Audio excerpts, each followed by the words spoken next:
Reġa' qabad it-tela l-R factor, ir-rata illi turi kemm qed jinfirex il-coronavirus f'pajjiżna hekk kif wara li konna rnexxielna nniżluh taħt il-wieħed issa reġa' qiegħed 1.3.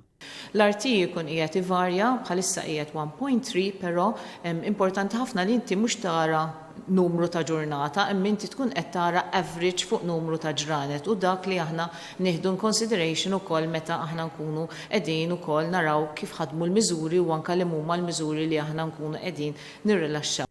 Dan wara li fl-aħħar ġimgħa reġgħu telaw in-numru tal-każi meta qabel kien qed ikollna każ wieħed jew tnejn kuljum.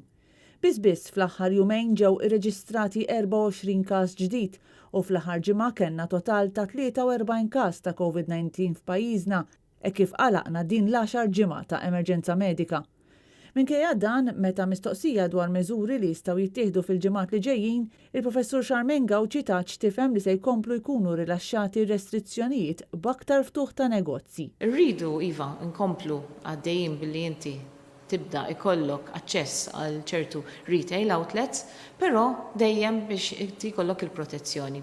Dwar is-sitwazzjoni kemm xejn konfuża li sabu ruhom fiha l-anzjani li jistgħu jmorru supermarkets iżda li mhux jitħallew jidħlu fi ħwienet oħra, hija qalet li kemm jista' jkun dawk l-aktar vulnerabbli għandhom jevitaw li jmorru f'postijiet ħlief għall affarijiet essenzjali.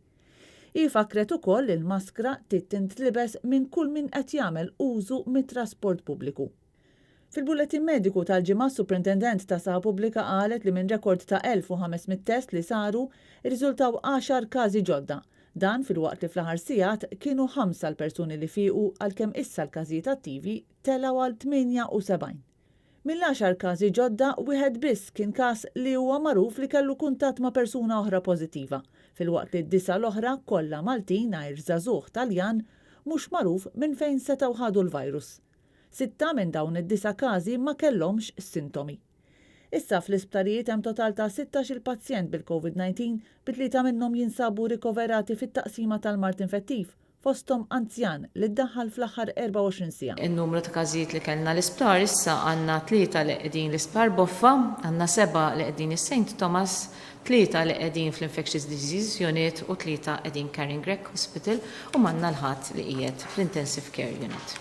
Skont statistika li kwotat il-Professur Gawci l-każi asintomatiċi f'pajjiżna huma ta' 16% meta wieħed jaqta' l-każi fiċ-ċentru ta' Ħalfar. Meta wieħed jinkludi residenti tal-Open Center, kważi kwart tal-każi reġistrati ma ppreżentawx sintomi.